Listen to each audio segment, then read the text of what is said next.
Of all of the film series in the story of cinema, none capture the American dream mythology quite like The Godfather. I'm gonna make him an offer he can't refuse. Mario Puzo, a non-Italian-speaking writer with no mafia ties, wrote the best-selling book The Godfather in 1969. News of a coming film sent shockwaves through the Italian community. You know how naive you sound. Why? Senators and presidents don't have men killed. Who's being naive, Kay? The story of a 1950s mob family's transfer of power in a relentless struggle to achieve the American dream spoke to U.S. audiences. The celebration of dark-skinned immigrants' ascension to power and equality in America was, up to this point in cinema, a rarity. I want him completely relaxed and confident in our friendship. The epic saga centers on mob boss Vito Corleone as he comes to the twilight of his reign, facing the decision of choosing which of his children to pass the family business to when fate steps in and makes the decision for him. Power, greed, and violence are just some of the key ingredients in the pressure cooker of toxicity Italian Americans endured to be a part of the American dream. Look how they massacred my boy. The murder of Sonny will leave the weight of the family on Michael, played brilliantly by Al Pacino, the one son his father had hoped would avoid a life of crime.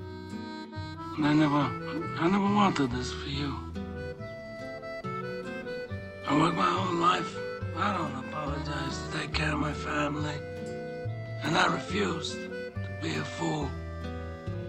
In the end, the prodigal son takes his place, the head of his family, hell-bent on securing a more legitimate future. What are you gonna do? Nice college boy, huh? Didn't want to get mixed up in the family business? Huh? Now you want to gun down a police captain, why? Because he slapped you in the face a little bit? Huh? What do you think, this is the army where you shoot him a mile away? You gotta get up close like this, and bada bing, you blow their brains all over your nice Ivy League suit. Come here. Mwah! You're taking this very personal. Tom, this is business, and this man is taking it very, very personal. Where does it say that you can't kill a cop? Come on, Mikey. Tom, wait a minute. I'm talking about a cop that's mixed up in drugs. I'm talking about a dishonest cop, a crooked cop who got mixed up in the rackets and got what was coming. That's a terrific story. And we have newspaper people on the payroll, don't we, Tom? They might like a story like that. They might. They just might. In the prequel, The Godfather Part 2, Pacino and Robert De Niro will deliver equally powerful yet intimate immigration performances, encapsulating the national sentiment of the American dream. It'll be as though she never existed. All that's left is our friendship. Vito Corleone's lonesome, impoverished, and brutal childhood experience of violence, corruption, and terrorism leave him a refugee, seeking asylum in the United States. A perfect mirror to the first-generation son attempting to assimilate and prosper in a turbulent time of racial and social tension. I don't like your kind of people. I don't like to see you come out to this clean country in your oily hair, dressed up in those silk suits, and try to pass yourselves off as decent Americans.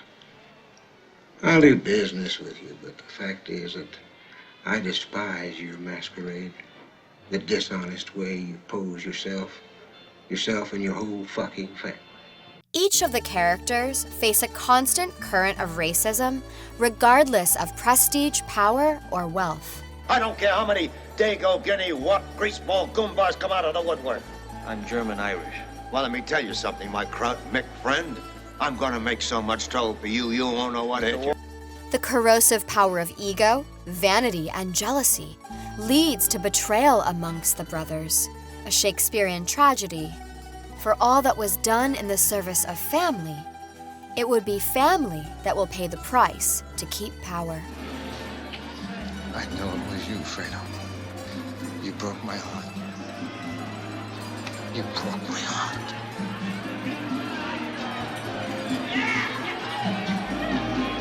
To fully appreciate The Godfather's impact and importance on Italian culture, one must first give some context to the Italian immigration experience. The largest wave of immigrants came just after the Civil War between 1880 and 1924.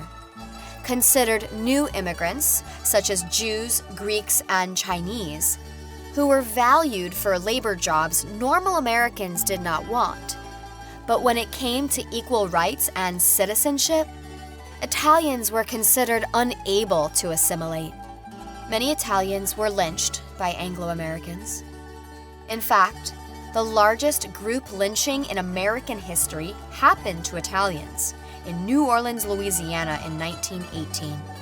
Italians were specifically accused of being career criminals, prone to mafia ties, even though less than 1% of Italian Americans actually have any mafia involvement. I thought I got all you guinea hoods locked up. What the hell are you doing here? What happened to the men who were guarding my father?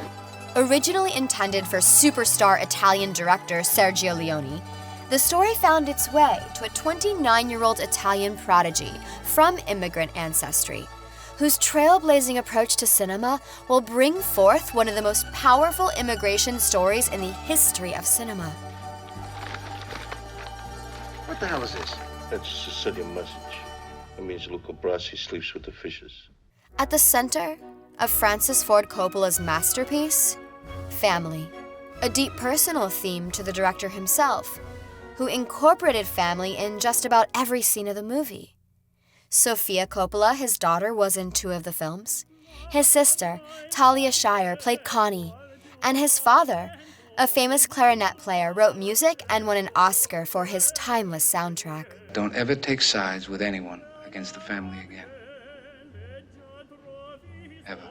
The Godfather faced massive challenges, especially considering Paramount had rewritten the film to a modern 1970s time period with stereotypical sex, drugs, and violence. It was Coppola who insisted on returning the film to post-World War II 1940s, with a focus on family instead of stereotypes. Leave the gun. Take the cannoli.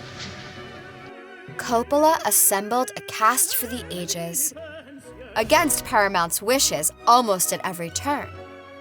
Coppola never wavered on Marlon Brando as his choice for Vito, but it took this screen test to convince the studio. Brando famously stuffed cotton balls in his mouth, along with makeup and prosthetics to make himself look more like a bulldog, creating this iconic character. I want all inquiries made.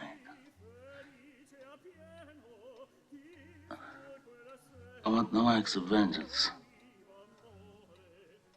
I want you to arrange a meeting with the heads of the 5 families. This war stops now. Al Pacino was another performer initially rejected by the studio for being too short. The studio wanted Redford or Ryan O'Neal. Again, Coppola saw through the whitewashing and opted for a more authentic Italian performer in Pacino. Coppola called on the power of authenticity to add gravity, authority, and reality to Italians, instead of the usual lazy Hollywood stereotypes often found in cinema. The studio accused Coppola's strict attention to detail as frivolous, unable to appreciate the timelessness of the film.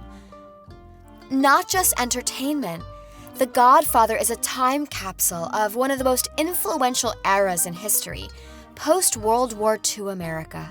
Helps to get rid of the bad blood. It's been 10 years since the last one. You know, you gotta stop them at the beginning. Like they should have stopped Hitler at Munich. They should never let him get away with that. They was just asking for big trouble. Mario Puzo drew from many authentic mafia members as well in writing this epic, such as Mo Green's character, based on Bugsy Siegel, who ran the Flamingo in Las Vegas.